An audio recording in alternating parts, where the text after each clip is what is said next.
सहन करणार नाही. भाजपची काय संदर्भातली भूमिका आहे? तुमच्यावर त्यांनी तुमच्या आडनावावरून टीका केली. उद्धव ठाकरेजी यांना पहिला प्रश्न माझा आहे,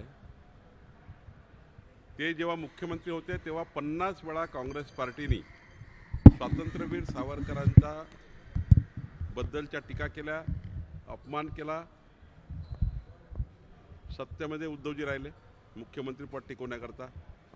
तेव्हा त्यांनी मुख्यमंत्रीपद सोडलं नाही. काँग्रेसच्या भरोश्यावर त्यांनी मुख्यमंत्रीपद भोगलं. त्यानंतर अनेक वेळा महाविकास आघाडीमध्ये काँग्रेस पार्टी असताना स्वातंत्र्यवीर सावरकरांचा अपमान काँग्रेस पार्टीने केला, परवाही केला. त्यापूर्वी 50 वेळा राहुल गांधींनी केला. भारत जोडो यात्रेमध्ये सुद्धा स्वातंत्र्यवीर सावरकरांचा अपमान झाला. परवा नाना पटोलेही स्वातंत्र्यवीर सावरकरांचा अपमान करताना बोलले. उद्धव ठाकरेमध्ये धमक असेल, खरं तर त्यांना स्वातंत्र्यवीर सावरकरांच्या बद्दल काही जर त्या ठिकाणी वाटतं तर उद्याच सकाळी 11 वाजता प्रेस कॉन्फरन्स, मी कालच सांगितलं होतं, आज 11 वाजता प्रेस कॉन्फरन्सची वाट बघेल की आम्ही काँग्रेस पार्टीला सोडतो आहे. स्वातंत्र्यवीर सावरकरांचा आम्ही अपमान सहन करणार नाही. धमक आहे का तर बोला, नाहीतर नुसते तोंडाच्या वाफा फेकू नका. आम्हाला स्वातंत्र्यवीर सावरकरांचा अपमान सहन करणार नाही. सोडा ना त्यांना, का सोडत नाही? बाहेर या ना. हा माझा सवाल उद्धव ठाकरेंना आहे. हिंमत असेल तर निवडणुका घेऊन दाखवा, असंही चॅलेंज त्यांनी दिले का? अहो, ज्या उद्धव ठाकरेंना कधी लोकसभा आणि विधानसभा लढता आली नाही, जनतेतनं एकतर निवडणूक उद्धव ठाकरे लढले का? बॅकडोर एंट्री केली आहे त्यांनी सभागृहामध्ये. ज्यांना निवडणुकीत माहीत नाही, ज्यांना विधानसभा लोकसभा कधी लढली नाही, जनतेमध्ये कधी मतं मागितले नाही, त्यांनी कशाला निवडणुकीच्या गोष्टी करता? खरं तर निवडणूक ज्या दिवशी येईल त्या दिवशी कळेल त्यांना काय परिस्थिती होईल. आणि त्यामुळं ज्यांना निवडणूक लढण्याची सवय नाही त्यांनी निवडणुकीची गोष्ट करू नये. वेळेवर निवडणुका होणार आहे. लोकसभा 48 आम्ही जिंकणार आहोत आणि एकनाथ शिंदे देवेंद्रजींच्या समन्वयाने मोदीजीच्या नेतृत्वात 200 विधानसभा आम्ही जिंकणार आहोत. काही काळजी करू नका. तुमच्या आडनावावरनी त्यांनी टीका केली की मिंदे गटाला म्हणजे शिंदे गटाला 48 नव्हे तर किमान 52 तरी जागा द्या, आणि दुसरं म्हणजे 52 152 कुळं आली तरी आम्हाला उद्धव ठाकरेंना हलू शकणार नाही, असं सुद्धा त्यांनी चॅलेंज दिली. उद्धव ठाकरेजींनी माझ्या कुळाचा उल्लेख वारंवार करतात आहे. 3दा उल्लेख केला उद्धव ठाकरेजींनी. कधी 52 कुळे म्हटले, कधी 152 कुळे म्हटले. माझ्या कुळाचा उल्लेख केल्याने उद्धव ठाकरेचं फ्रस्ट्रेशन जात आहे तर चांगलं आहे. दुसरं, आमचं कुळ हिंदुत्ववादी आहे. तुम्ही आपलं कुळ डुबवलं आहे. तुम्ही हिंदू हृदय सम्राट बाळासाहेब ठाकरेंनी ज्या पद्धतीने ठाकरे कुटुंबाला उंची दिली, त्या कुळाला उंची दिली, ते कूळ तुम्ही डुबवला आहे. कूळ डुबवला आहे. तुम्ही गोष्टी करू नका. 52 कुळे आणि 152 कुळे किती तुम्ही जर चॅलेंज केले, शेवटी 13 कोटी जनता ठरवणार आहे. आणि त्यामुळं जरा आपल्या जे स्वातंत्र्य माननीय हिंदू हृदय सम्राट बाळासाहेब ठाकरे यांचा जरा त्यांच्या इतिहासाचा विचार करा, त्यांनी केलेल्या कामाचा विचार करा. आणि तुमचं कूळ तुम्ही डुबवत आहे. तुमच्या कूळ त्या ठिकाणी डुबताय. तुम्ही ठाकरे परिवाराचं नाव त्या ठिकाणी उद्ध्वस्त करण्याचा प्रयत्न करताय, हे तुम्ही लक्षात घ्या. सावरकर प्रश्नावरती या ठिकाणी असं म्हणणं आहे की 2 पक्ष वेगवेगळे आहे आणि 2 पक्षांचे विचारधारा वेगवेगळ्या आहे. नाना पटोले असं म्हणाले की आमच्या या संदर्भामध्ये सावरकर हा विषय वेगळा आहे आणि 2 शिवसेना, ठाकरे गट आणि काँग्रेस हे 2 पक्ष वेगवेगळे आहेत. नाही, हे तर नौटंकी आहे ना. जनतेमध्ये जाहीर सभेत बोलायचं का आम्ही स्वातंत्र्यवीर सावरकरांचा अपमान सहन करणार नाही. ठाकरेपणा दाखवायचा, दाखवण ठाकरेपणा. सोडान काँग्रेस पार्टी. रोज अपमान करतायत ना, रोज अपमान करताय बाबा, रोज अपमान करताय. राज्यातले नेते अपमान करताय, राहुल गांधीजी अपमान करताय. सोडा ना, ठाकरेपणा दाखवा जरा तुम्ही. या त्यातनं बाहेर. मानू तुम्हाला. हिंदू हृदय सम्राट बाळासाहेब ठाकरेजींनी ठाकरेपणा दाखवला होता. स्वातंत्र्यवीर सावरकरांच्या विरुद्ध बोलले तेव्हा. तुम्ही ठाकरेपणा दाखवा जरा. अशा सभातनं वल्गना करू नका. कालच्या सभेत तुम्ही बोलले आहे. तुमच्यात धमक असेल, सोडा काँग्रेस आणि या बाहेर. संजय राऊत यांनी कालच्या राज ठाकरे आणि मुख्यमंत्र्यांच्या भेटीवर खोचक टीका केली आहे. सदूमधू एकमेकांना अश्रू पुसायला भेटलं असं त्यांनी म्हटलं. संजय राऊतांना तर कोणी सिरियस घेत नाही, त्यामुळं त्यांच्यावर बोलणे काही मी योग्य नाही आहे.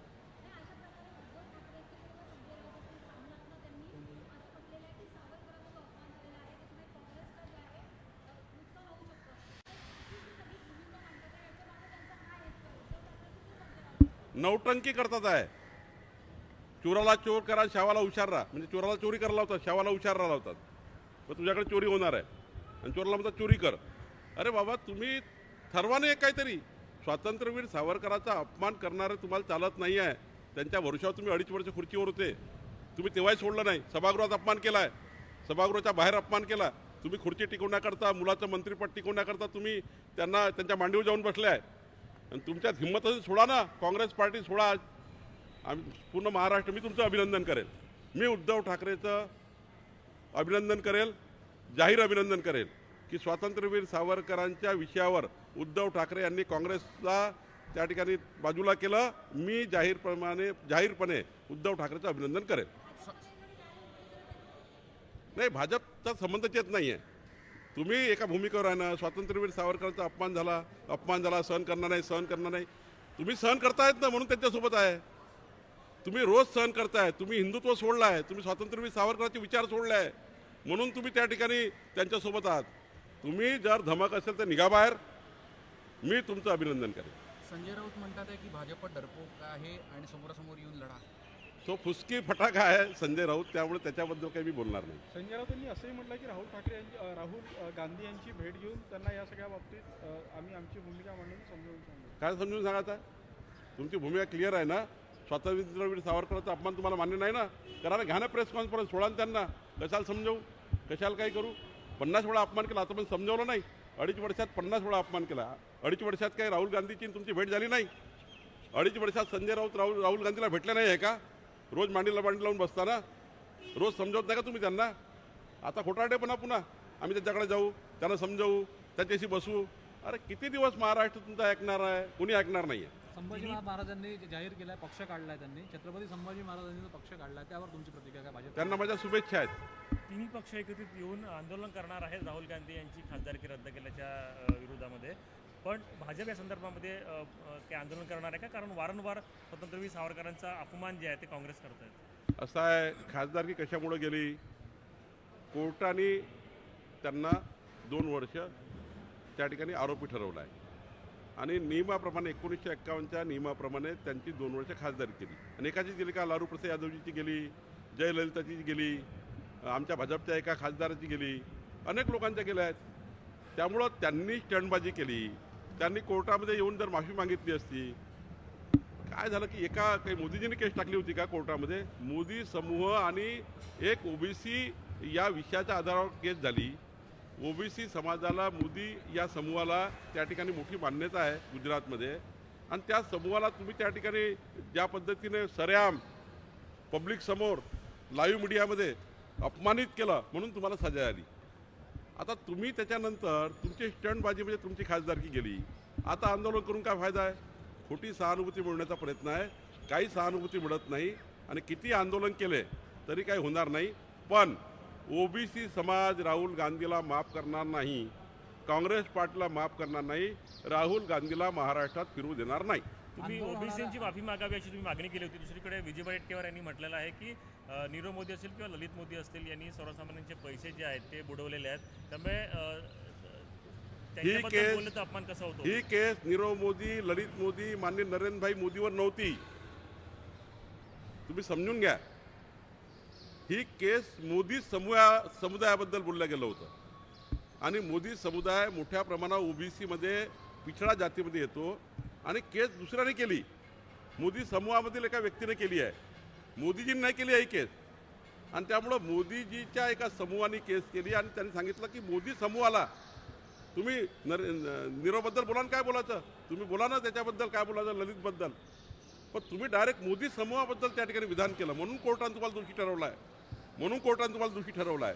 तुम्ही दोषी आहात आणि म्हणून तुम्हाला त्या ठिकाणी ओबीसीचा अपमान केला आहे. म्हणून महाराष्ट्रात तुम्हाला मात्र फिरू देणार नाही आम्ही.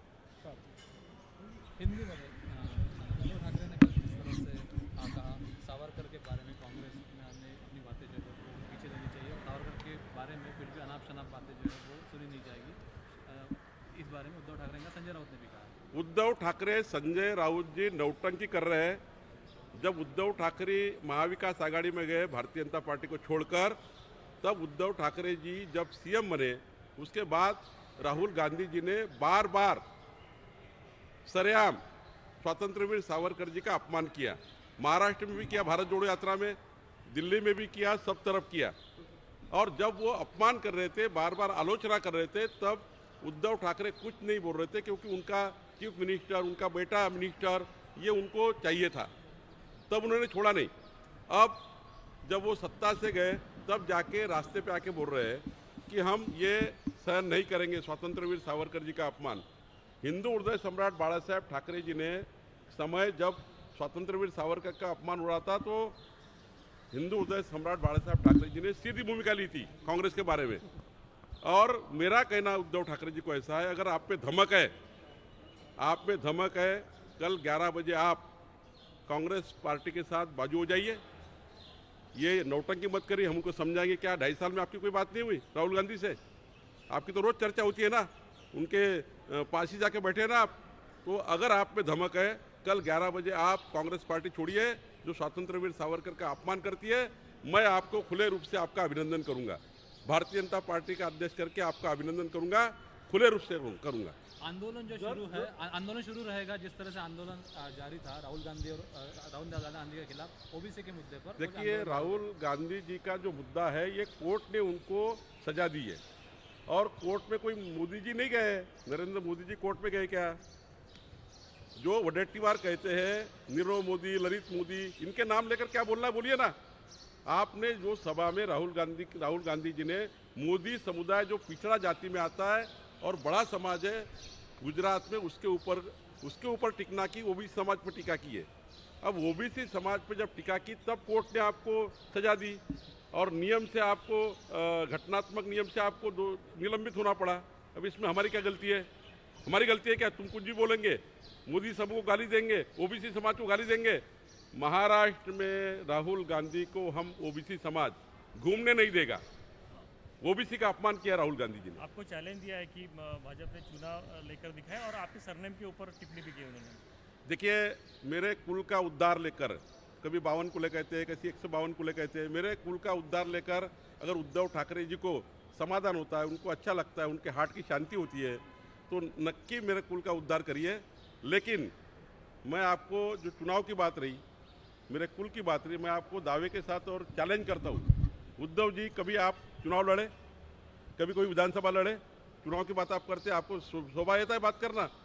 आप कभी चुनाव लड़े नहीं, लोकसभा लड़े नहीं, विधानसभा लड़े नहीं, आप बैकडोर एंट्री करके हाउस में आए हैं। कभी चुनाव लड़के दिखाइए ना, कभी चुनाव लड़के दिखाइए, बाद में चुनाव की बात करिए। चुनाव समय पे होंगे, हमारे मोदी जी के नेतृत्व में हम महाराष्ट्र में 48 सीट जीतेंगे। एकनाथ शिंदे जी, देवेंद्र फडणवीस जी के समन्वय से हम काम करेंगे, और महाराष्ट्र में 288 से 200 एमएलए हम जीतेंगे। दोनों के साथ एकनाथ जी, देवेंद्र जी ठहराएंगे। मैं दावे के साथ कहता हूँ, उद्धव जी आप जरा चुनाव लड़िए, तब हम देखेंगे कि चुनाव की क्या बात होती है। आपको चुनाव के बारे में बोलने का अधिकार नहीं है। पण जर उद्धव ठाकरेंनी काँग्रेसला सोडचिठ्ठी दिली तर तुम्ही साथ घालणार का, परत एकत्र येणार? नाही, मला त्याच्याबद्दल काही बोलायचं नाही, एवढंच बोलेल। उद्धव ठाकरेजींनी जर उद्या काँग्रेसला बाजूला केलं तर मी त्यांचं जाहीर अभिनंदन करेन। काल गडकरी साहेब म्हणाले की ज्यांना मला मत द्यायचं ते द्या, मी माझं काम करत असतो, मी कोणाला लोणी लावणार नाही, माननीय नितीनजी नेहमी असे म्हणतात, आजच म्हणत नाही, की जेव्हा एखादा व्यक्ती काम करतो तो जात धर्म पंथाच्या आधारावर मोठा होत नाही। नितीनजीनं असं म्हटलं, शेवटी आम्ही तुमच्याकडे जेव्हा मत मागायला येतो, मताचं कर्ज मागायला येतो, तेव्हा आम्ही आमचं काम पाहून तुम्ही मतदान करा। शेवटी मतदाराचा अधिकार असतो। नितीनजीचा बोलण्याचं तात्पर्य असं असतं की मतदार हे निर्णय घेत असतात, मतदाराला आपण किती टॅक्री विनंती केली, मतदारांना ठरवून नाही द्यायचं, काय करणार?